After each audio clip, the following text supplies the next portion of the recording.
I'm going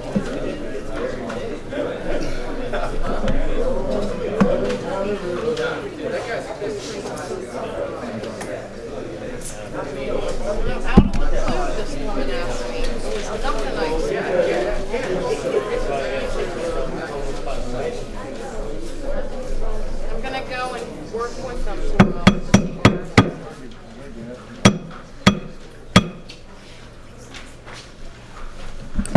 Hello everyone, welcome to the Bottom Line group of Alcoholics Anonymous. This is the Thursday night Big Book study meeting. And in support, please join me in a moment of silence followed by the Serenity Prayer.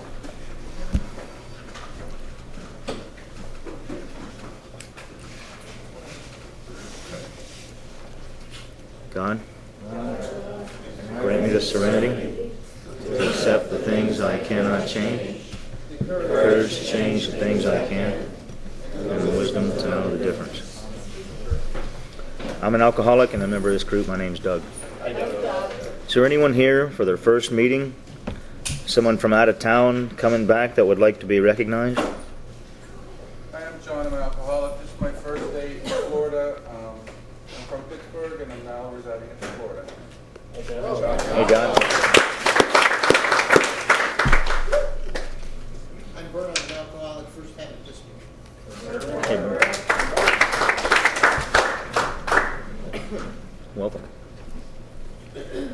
Alcoholics Anonymous is a fellowship of men and women who share their experience, strength, and hope with each other, that they may solve their common problem and help others to recover from alcoholism. The only requirement for membership is a desire to stop drinking. There are no dues or fees for AA membership. We are self-supporting through our own contributions. AA is not allied with any sect, denomination, politics, organization, or institution. It does not wish to engage in any controversy, neither endorses nor opposes any causes. Our primary purpose is to stay sober and to help other alcoholics to achieve sobriety. Would someone like to read 12 traditions off the wall for us tonight? My name is Warren. I'm an alcoholic. Hey, Warren. 12 traditions. Number 1, our common welfare should come first. Personal recovery depends upon AA unity. Number 2, for our group purpose, there is but one ultimate authority, a loving God as he may express himself in our group conscience. Our leaders are but trusted servants. They do not govern. Number 3, the only requirement for AA membership is a desire to stop drinking. Number 4, each group should be autonomous except in matters affecting other groups or AA as a whole. 5, each group has but one primary purpose, to carry its message to the alcoholic who still suffers. 6, an AA group ought never endorse, finance, or lend the AA name to any related facility or outside enterprise, lest problems of money, property, and prestige divert us from our primary purpose. 7, every AA group ought to be fully self-supporting, declining outside contributions.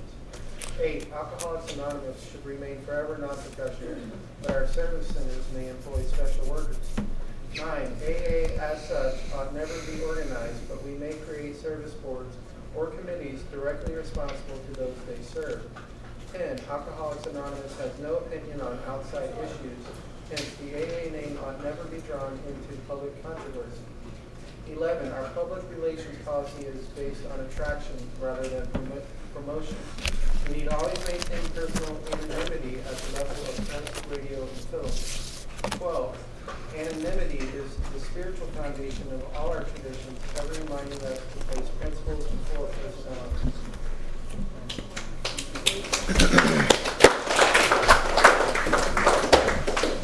We're going to pass the baskets. According with our 7th tradition, which states that every AA group ought to pay their own rent and buy their own coffee.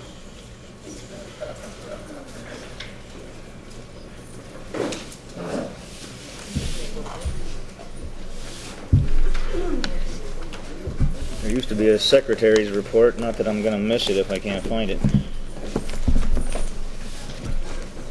Anyway, there's a whole bunch of meetings here. There we go. There's 58 meetings here a week. They're listed on the green chalkboard. You need 2 years of sobriety to chair a Big Book step or tradition meeting, 1 year to chair an 8:30 or beginner's meeting, and 6 months to chair a regular meeting. Anniversary night is held the last Sunday of the month at 7 p.m. If you're celebrating a year or more, add your name to the anniversary board and we will gladly celebrate with you. Business meetings are held the first Sunday of the month at 6:45 p.m. If you would like to be a member of the Bottom Line group, sign your name to the black book on the desk. You must be a member to vote on any motions of group conscience. A weekly cleaning party is held every Saturday at 1 p.m. This is a rewarding opportunity for service. Please come out. There are AA and non-AA related bulletin boards around the room for your information. Literature and grapevines in the rack are for sale at cost. Please pay the chairperson. Please keep the grounds clean and remember to park between the white lines, not in the gravel, designated no parking areas.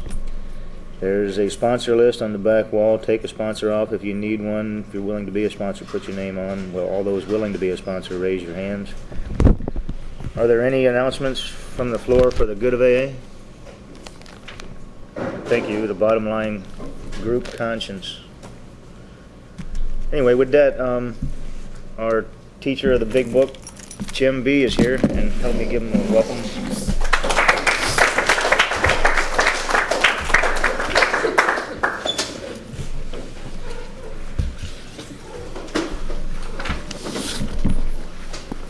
Hi everybody, my name's Jim. I'm an alcoholic. Hey, this is a pretty good turnout. I told somebody before the meeting I figured we'd get about 10 or 12 people here tonight. I'm really happy to see all of you. You must be real hardcore. Which is good, you know. You're probably a bunch of big book thumpers, right? People call you that, say thank you. Before we get started, I have to say hello to a few people. To Mary Pat and to Gary T and to John and Shauna, and also beautiful Kim and Jimmy and a guy named Truck Driver Steve, and also, last but not least, a fellow named Cleet. Now then, what are we doing here, guys? I know where we are today. We're in step 10 tonight, right? Okay. Just so everybody's up to speed, where we really are in the big book is on page 59 and 60. We got kind of stuck there as we got into chapter 5 because what we've been doing is reviewing the steps as they appear on page 59 and 60 in your book. And we're taking a look at them now in a kind of an overview to see how they all tie together and how they work and where we find them in the big book and where the descriptive text is and where the directions are for working them.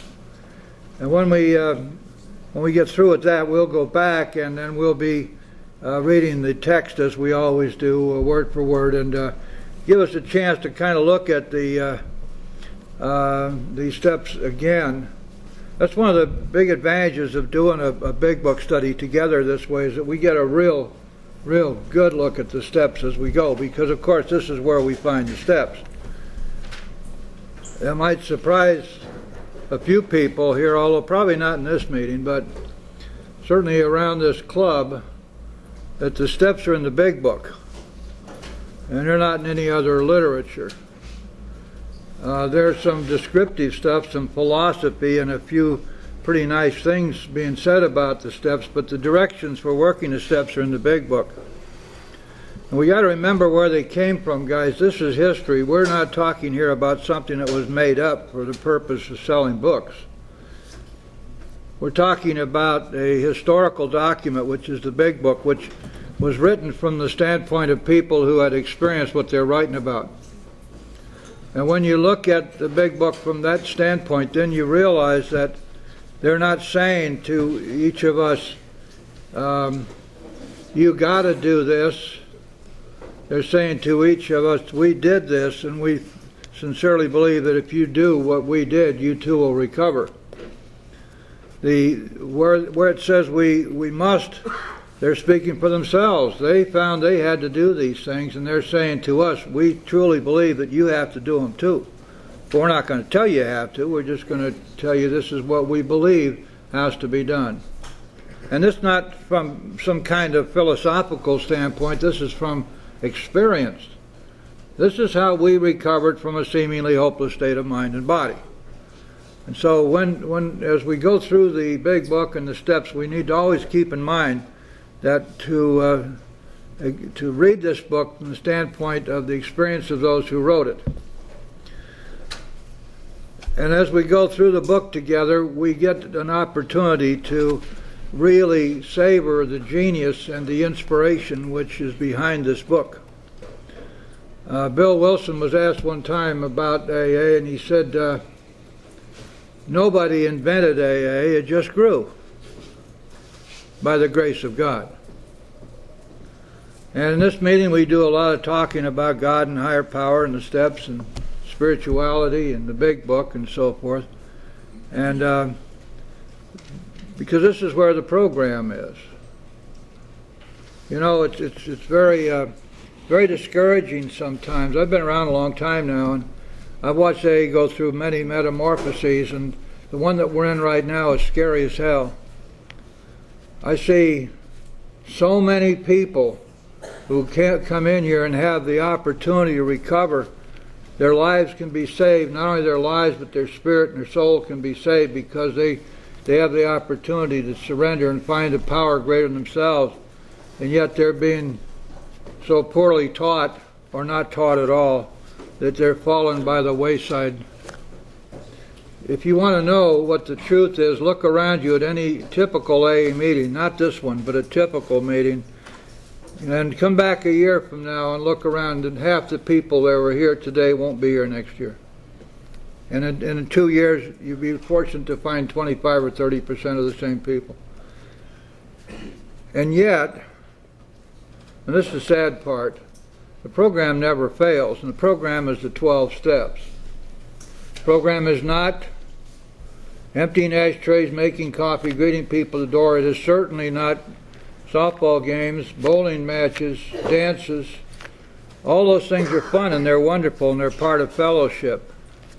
And in supporting our group and in making things easier and making 12-step work more attractive so that people will want to be here with us, yes. But the program of Alcoholics Anonymous is 12 steps. And there's so many people that somehow or another don't understand that or don't care to understand it. Fortunately, you guys do, and I honor you for being here on a lousy night like tonight. You obviously are here because you want to be, not because somebody told you had to be. Now then, we're going to start tonight with looking at the 10th and probably the 11th and 12th steps as well. This is an overview tonight. We're not going to try to get into them in great depth, because if that works out that way, then we'll go back next week and we'll begin our reading again in chapter 5, and we'll eventually catch up with ourselves again.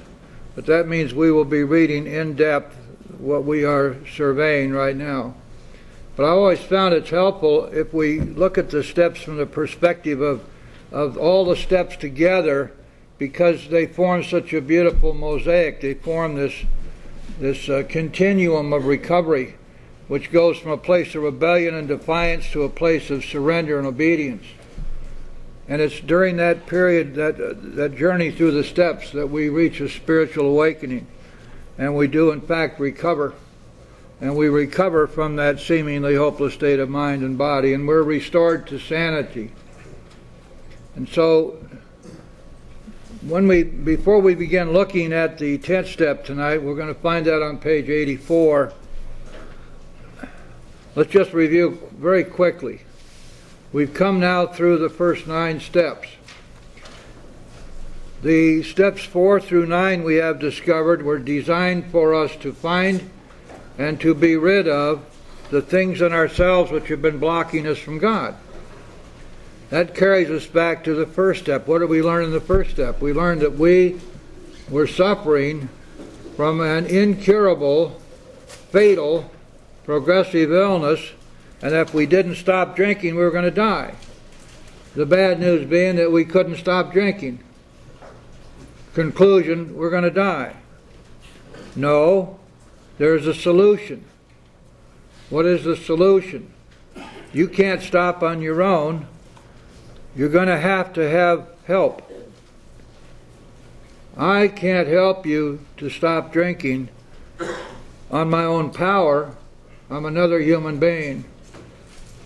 You're going to have to find a way to get God, a higher power, between you and the booze. That's the way you stop drinking. And we don't know any other way. It's utterly useless and stupid for me to say don't drink. I just got through telling you you couldn't not drink. And then I turn around and say don't drink. And you say, which is it?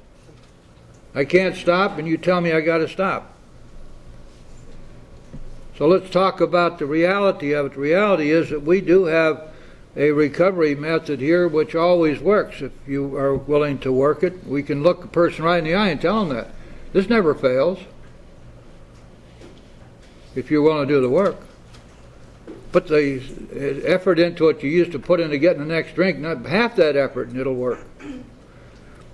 And so, looking at it from that standpoint, then, if we want to get God between us and the booze, we're going to have to find a way to find a power greater than ourselves and then surrender to that power and then begin to do the will of that power. And the way we're going to do that is we're going to seek God through the working of the steps. We come in the second step to believe that God exists and that, in fact, He has the power to restore us to sanity. In the third step, we make a decision that we're going to stop playing God because it did not work. And as the big book says, we decided that hereafter in this drama of life, He would be the director. He would be the principal. We would be the agent. He is the father. We are the child. And then we implemented this decision with our third step prayer. Now then, you see what had happened is we had positioned ourselves where we have made a decision to surrender to a power greater than ourselves, which we've come to believe in whatever way we believe, in whatever God we decide we can define for ourselves and accept for ourselves. We've decided to make that surrender. And we've committed ourselves to go forward, to do the work necessary to make that surrender. And so therefore we entered into the fourth step, in which we found out what was wrong with us. We found out about our resentments and dishonesty and selfishness and fear. We found that there were solutions to our resentments and solutions to our fears. We found out how we had been totally unable to have any kind of a healthy relationship, especially with people in a sexual relationship.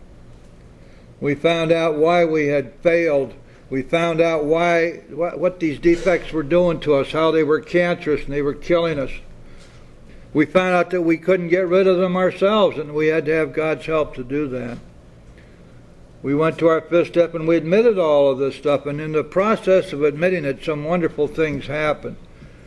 We came a long way toward a spiritual awakening right there in the fifth step. And our fears fell from us. We began to feel the nearness of God. In our sixth and seventh step, we petitioned God to take away these defects, and He did. And in our eighth and ninth step, what we did was to make amends. With God's help, we were able to be freed from our guilt. Now then, that means that when we have finished our ninth step, or we're getting close to finishing our ninth step, some wonderful, miraculous things have happened. Sometimes we call them the promises, but the promises are only part of what's actually going on here. What we're going to find out is that we have gone through a full transformation wherein those things which have blocked us from God have been removed. Also, we have been transformed in other ways. For example, in the first step we found we were powerless over alcohol. We also, as we went through our steps, found out we were powerless over everything. We were powerless over our defects. We were powerless over all of these, the insanities. One thing we found out, which was a huge shock to us, is that we weren't powerless over our actions. We would love it if we had been, if we'd been able to find, oh, I did all this stuff because I was a drunk. And it was some kind of an irresistible impulse. I mean, if I went out and murdered somebody, it would be enough to get me off. I'd say, Judge, I was irresistibly impulsed to do it. I couldn't help myself. I had to take this action. We love to think that all the stuff that we did, we're driven to it by the booze, but then we have to finally admit that, as the big book says, we made decisions based on self and took action upon those decisions, which later left us in a position to be hurt. I talked to a guy this afternoon who called me, and he's working on his 4-step. He's been around for 20 years. He said, this is the first time I realized that everything that they did to me I could trace back to something that I had opened the door to. That I put myself in a position to be hurt. That I stepped on their toes. And here I spent all these years in and out, never once being willing to say, my problems are my own making. They arise out of me. And I am an extreme example of self-will run riot. I never did think so. And then to come to understand I've got to be rid of this selfishness because it's killing me. And then to finally see that I can't do it myself, that I need God's help. But that God will take away this selfishness and self-centeredness and self-pity if I only do some work, follow some simple directions. And this was a great enlightenment for my friend. I do believe that he's turned the corner finally. Thank you, God, for that. This is a good man. A very smart man. Probably way, way, way too smart. Because it was impossible for him to do anything other than rationalize that all of his troubles were of their making, not of his. And so as we come into the 10th, 11th, and 12th steps, this is setting the table. We have done the work necessary to clean up the wreckage of our past. Now the big book tells us on page 77, and it's really speaking here to the newcomer, at the moment it says, we're trying to set our house in order. But that this is not an end in itself. That our real purpose is to fit ourselves to be of maximum service to God and the people about us. To fit ourselves. If it's to be, it's up to me. Everything in these steps, everything in this big book goes right back to what you and I do. First we do what we're supposed to do, then God does what He promises. Then we do what we're supposed to do, and then God does what He promises. And this goes on for the rest of our lives. There's no sitting back, there's no surfing the net, there's no osmosis, there's no such thing as bring the body, the mind will follow. Bringing the body is fine, that's a start. Got to get here to have a meeting, but from there on, what actions do you take? What actions do we take in the direction of fitting ourselves to be of maximum service to God and the people about us? That's the only thing that counts. And those actions are defined and described for us by 12 steps. That's how simple it is. So now on page 84, we have reached this wonderful place. Now let's see what the big book tells us here. There is one paragraph on page 84 which is the 10th step. The 10th step is not the next 3 paragraphs. The next 3 paragraphs are paragraphs which define where we have come to, where we must go, and again to where we have come. So in other words, they are transition paragraphs, and they're leading us in a segue into the 11th and 12th steps. On page 84, in the middle of the page, we find the one paragraph which contains the 10th step. Now the 10th step is actually only 7 lines long. I think it's 6, 7, or 8, somewhere in there. The rest of that paragraph talks about it, but does not give us the directions. As a matter of fact, this is typical of the big book. The 7th step is a 5-line prayer. The first step is a 4-line paragraph, because this is the most compact and dense writing you'll ever read. So we have to look at these things carefully, and every word has a significant and sometimes profound meaning.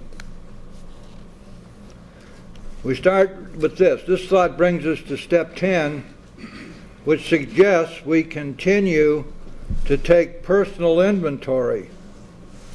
Now those two words, personal inventory, lead us back to what? The 4th step, right? Now what did we do when we worked our 4th step? Did we do that in our heads? Surely not. We wrote it down, didn't we? We don't even think about trying to do inventory in our heads. There are a few rare ones of us who actually can do that. But it would never be recommended, because for almost all of us, and boy, this really includes me, as soon as I would start thinking about 1 or 2 items in my inventory, I'm going to start playing and dancing with the clown. I'm going to start massaging that sucker, and I may never get to the next item in the inventory. So I'm going to have to write it down. And I was taught to do that, write it down. I carry a little notebook. I take my 4-step inventory, my 10-step inventory in that little notebook. Maybe just a couple of words. Somebody angers me, I write their name down and write down that they angered me. But it gets it out of my head and gets it down on paper. There's a little ditty that I came up with. This is original with me, so therefore you can blame me for it. The more you write, the better you feel. The more you write, the better you feel. That might help you.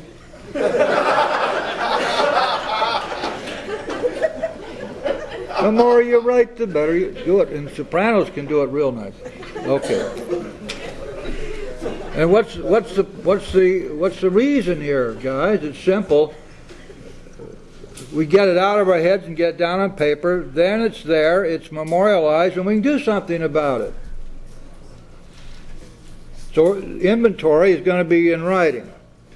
It goes on to say, and continue to set right any new mistakes as we go along. Well, that sounds suspiciously like the 9th step, doesn't it? So we're going to take personal inventory. We're going to continue to do that. And we're going to continue to make amends. We vigorously commenced this way of living as we cleaned up the past. Now the little word "as" there is highly significant, because what it means is that as we're doing our 9th step, we're going to commence working our 10th step. Why would that be? Oh, heck, I thought you were supposed to finish each one of these steps before you went to the next.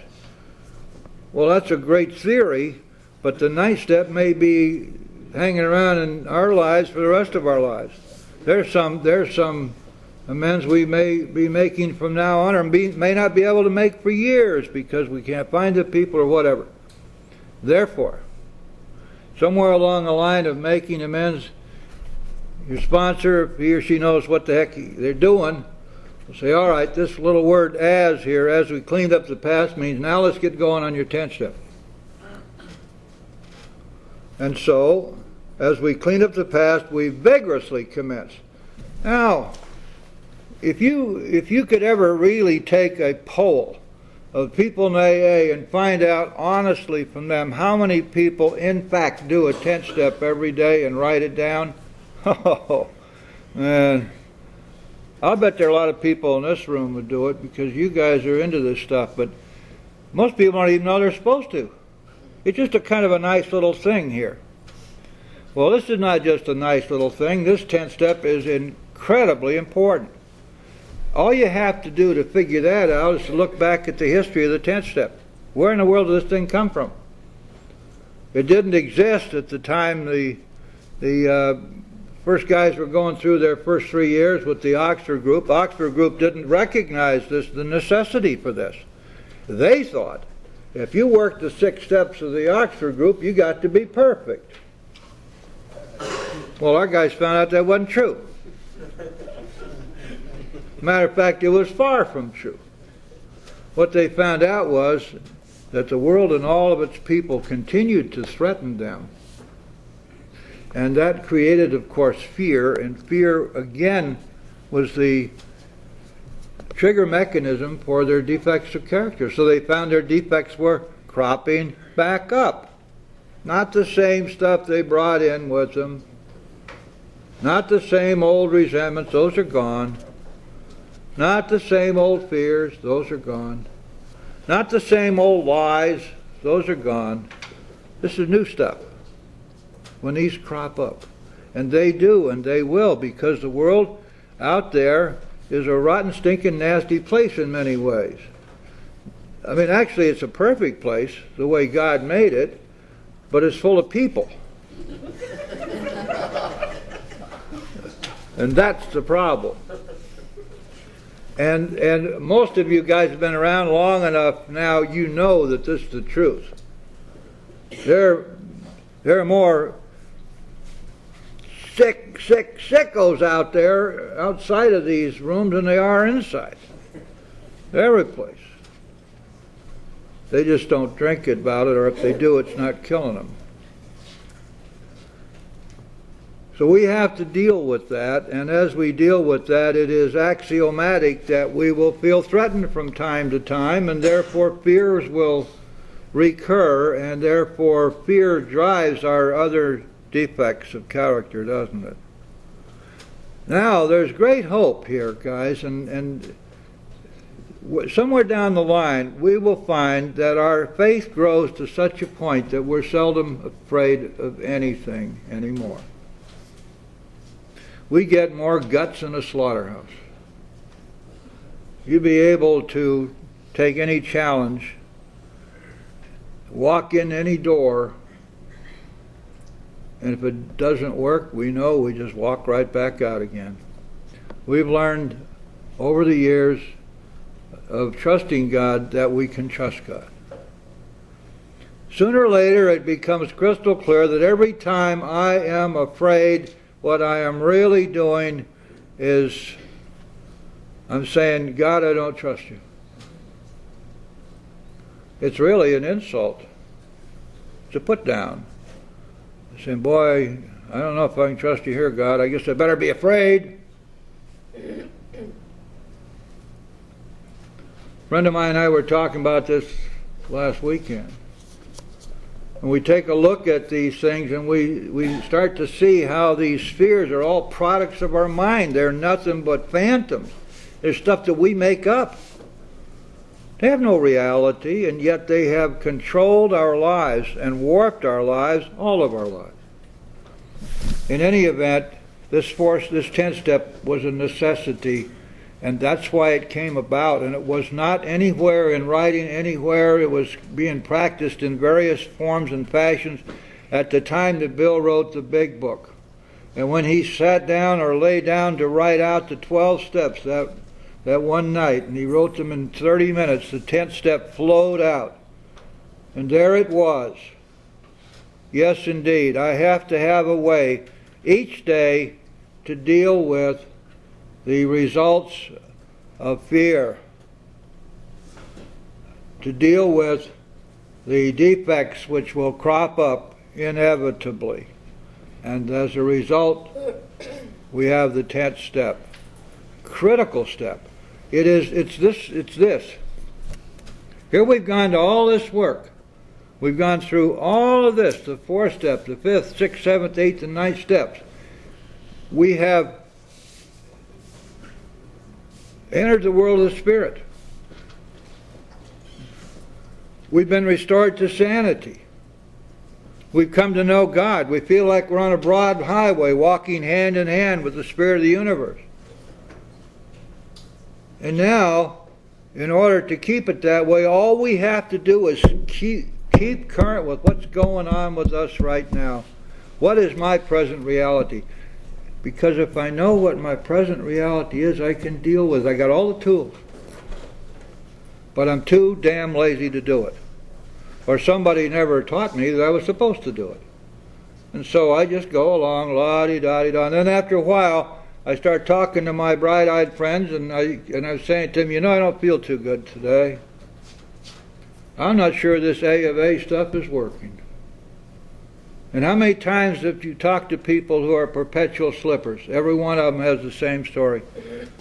I worked this program over and over again, and it doesn't work. But I'm willing to try it one more time. Boulder Dash.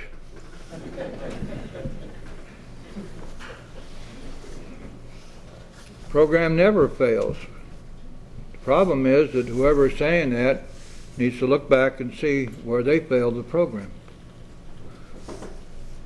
And it almost always is going to be true. When somebody comes to you, and quite a few in here have been sober a long time, and you know, people come to us and they've been around a long time, and they're hurting, and they're in pain. And maybe they're not admitting it. They're still smiling on the outside, dying on the inside. They're keeping a brave front. You ask them how they are. Oh, just fine. Ha, ha, ha. Inside they're dying. They're walking around with untreated alcoholism, and they don't know why. Almost always the problem, contrary to popular opinion, oh, she never did her proper first step. That's baloney. What she's not doing the 10th step. She's not doing her 11th step. She isn't keeping current with what's going on with her. All of this stuff is coming back to life. All of these defects of character are back there. The termites were gone, and now a new nest is settled in, and we're not getting taken care of it. The foundations of her spirit are being eaten away. And it's so simple. The fumigation process is called the 10th step, the 11th step, and the 12th step. Please, just get back and do the stuff you know how to do. Do the stuff that you learned how to do. You found out when you did it before it worked. Why not keep doing it? Well, all my friends were telling me that I was becoming an AA junkie. All my friends were telling me I had to get a life. And the rest of them were telling me I had to balance my life. You know what balance my life means? I'm taking charge. Forget about what I said back there in the 3rd step. Forget about the fact that without reservations at all, I said, God, I offer myself to Thee to build with me and do with me as Thou wilt. Was there some reservation there? No. But now there is. Now I've reached this pinnacle of success in the program that I can now begin to balance my own life. That means I now decide how many meetings I need to go to. That means that when too many people ask me to help them, I tell them I can't, it's too busy. This means that if there's a good movie, I'm going to watch it. This means that whatever it is that's coming up that I want to do, I'm not going to let A interfere with that. And they wonder what's wrong. Remember, we've talked about the pony in the bedroom before, right? Leave the pony there 30 days, come back. It is very clear that you should not expect to find a clean bedroom.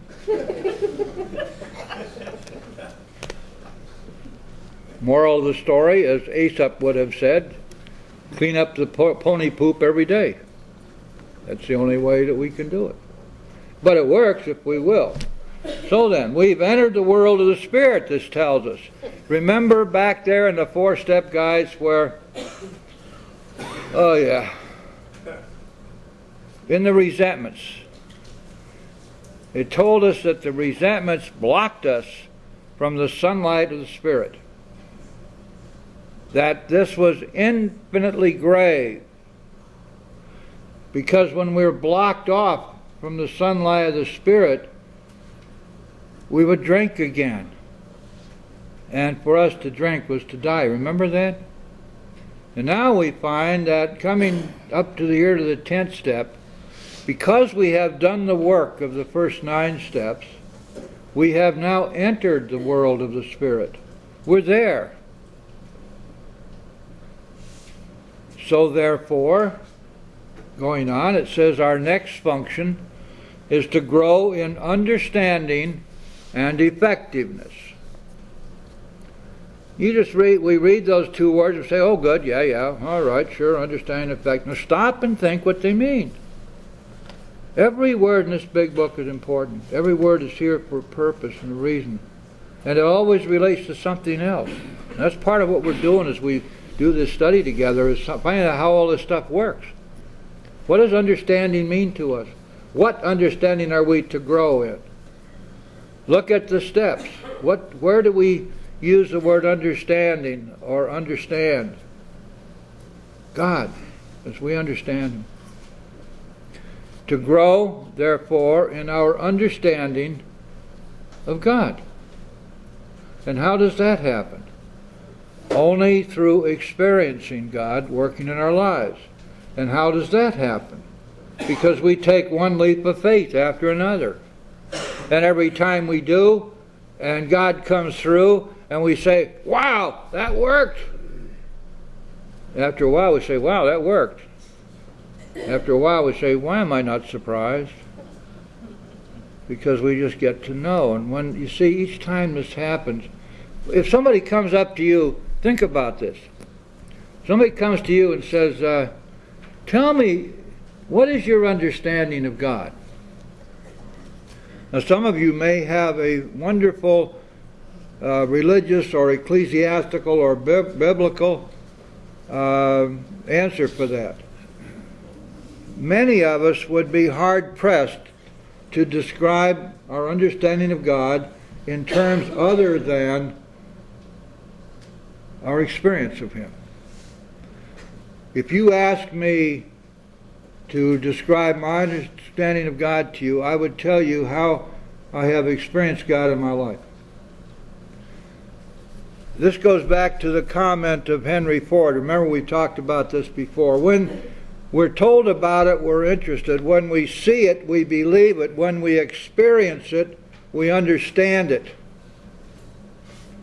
And it is that experiencing of God, and the steps are the only place in this whole program where we are led time after time after time after time to take the leaps of faith which will allow us to experience God worked in our lives. And so here it tells us in the 10th step that we are to grow in understanding.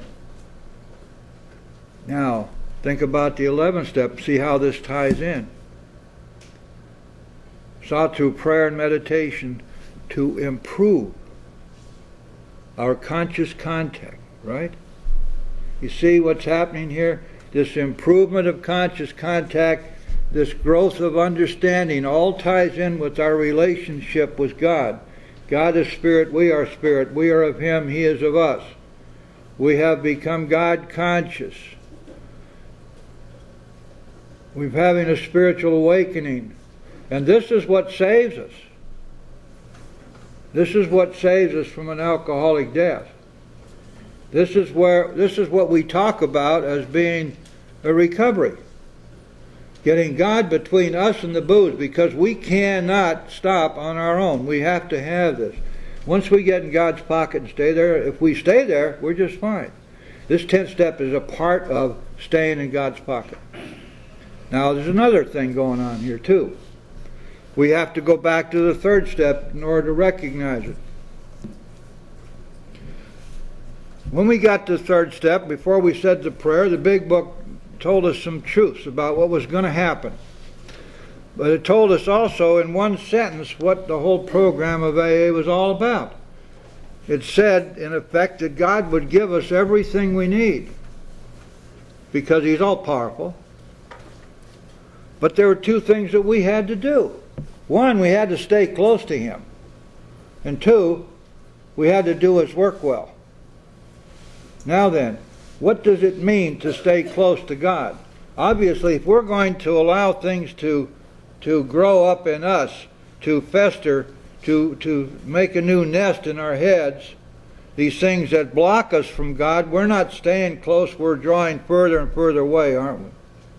So whatever it is we're going to be doing now, in order for us to have the benefits of God's grace and His mercy and His miracles, which He wants to give us, we got to stay clear of the things that block us. That's what we're doing in this 10th step.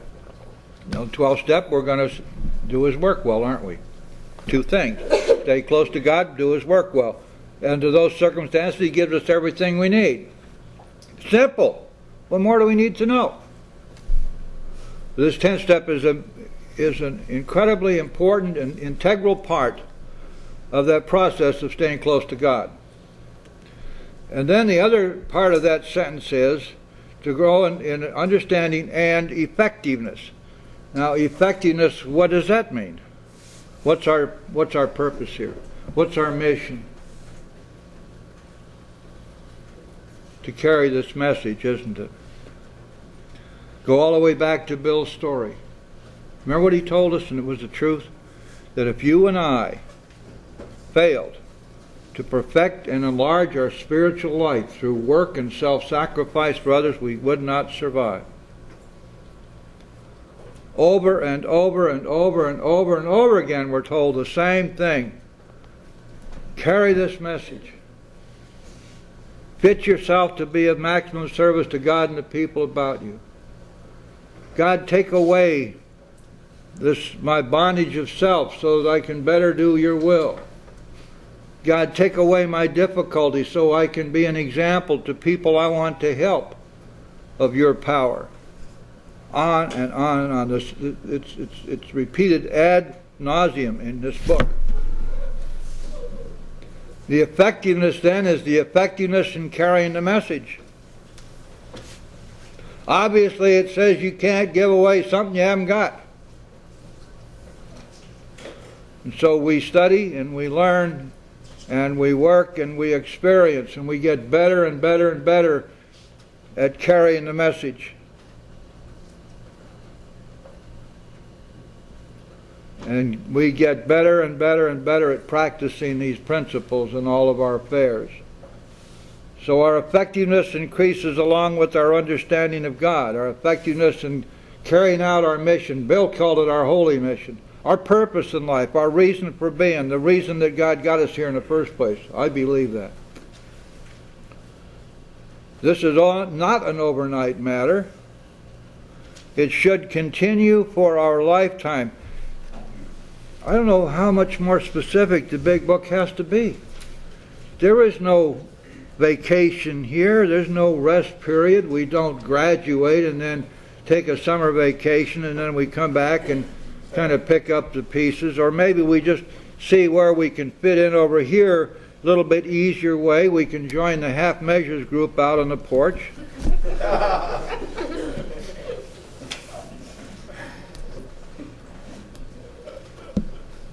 The big book is quite explicit.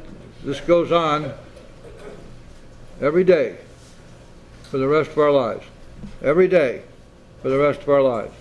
A 24-hour reprieve is all we have. And this will continue for our lifetime. Therefore, this 10th step, as we're going to see it now, it's going to be described to us right now. This is how we're going to work it. Should be done every day, throughout the day, for the rest of our lives. And this is not the 11th step. This is the 10th step. And they are utterly and completely different. I had hoped we would get further, but then this group, and I don't know what's the matter with you guys, you don't go very fast.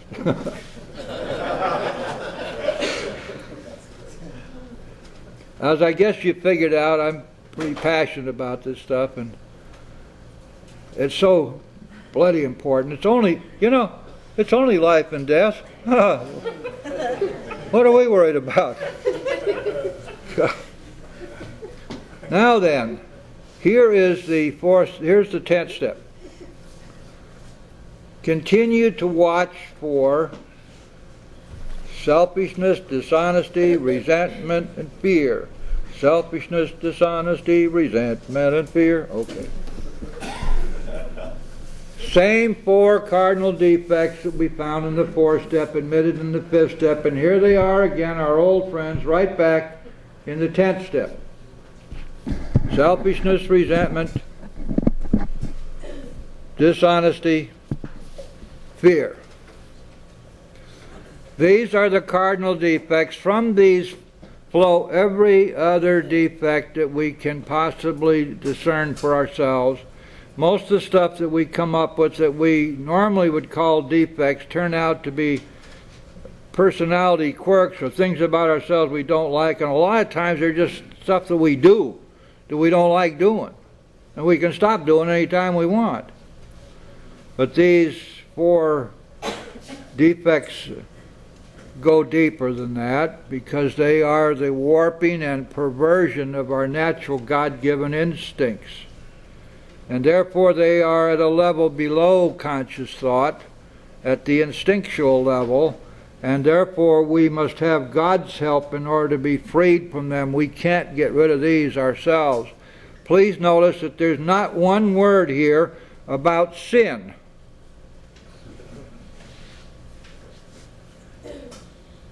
Deadly or undeadly, or whatever the other term is. Immortal? Oh, mortal sin.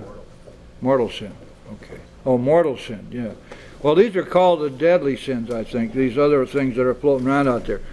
Well, that's because the Big Book, of course, is not a book which is based upon any system of religion. Obviously, the principles of the steps are the principles which are found in all religions and have been since the beginning of time.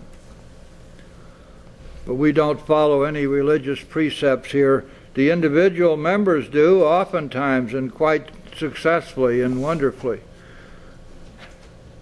So we're going to look for the four cardinal defects. We're going to write these down. If Kevin makes me angry, I'm going to write down Kevin made me angry. If I lie to him, I'm going to write down I lied to Kevin. And then I might even write down why he made me angry, but I might not. I might just try to remember that. It wouldn't be difficult. So I've written it down. That's my fourth step. When these crop up, we ask God at once to remove them.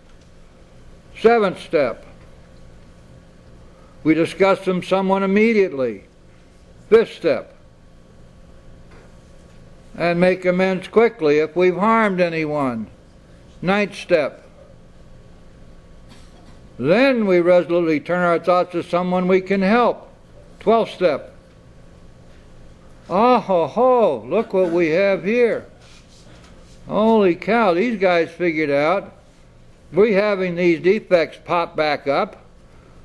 We already have the tools to deal with them. We've already done that. We've done the 4th, 5th, 6th, 7th, 8th, and 9th steps. Why don't we put those things to work for us in our everyday lives? Good idea. So they put them all together in one step. Inventory, admission, submission to God, and amends. And then we turn our thoughts resolutely to someone we can help. We're going to make the 12th-step day out of it too. So you see how this all came together and how critically important it is for us to understand it? This is the way that we take all of these tools that we've been taught, that we have learned how to use, and we've found not only that we can use them, but that when we use them, they work for us. We're going to put them to work for us every day of our lives for the rest of our lives, period. Period. That's it. That's the way it works.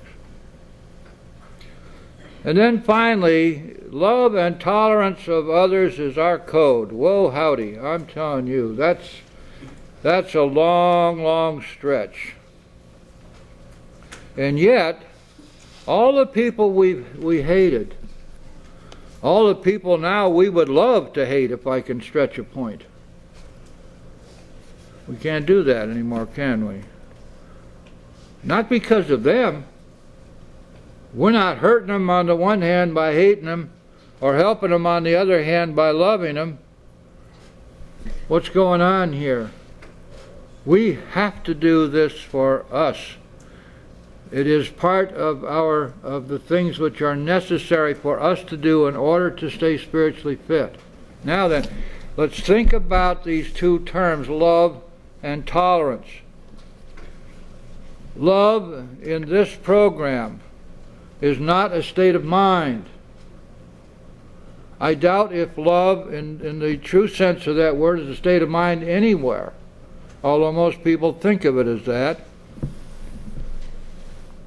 We had to learn this lesson way back when we were thinking about faith, weren't we? Faith without works is dead. Most of us have come to terms with that as being true.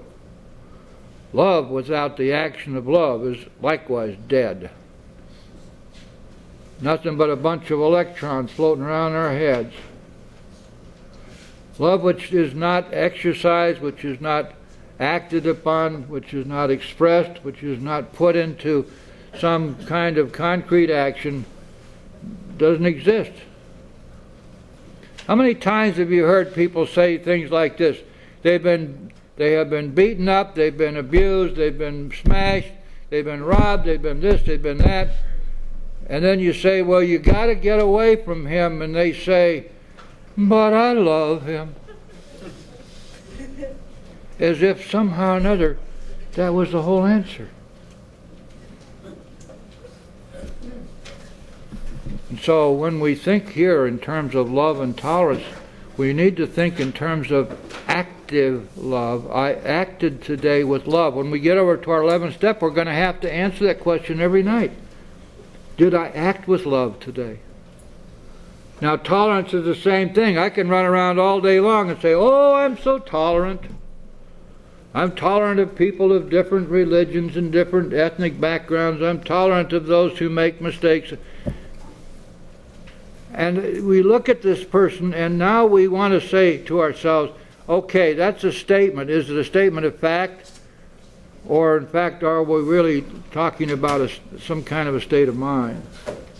In other words, does this person act with tolerance or only talk about it?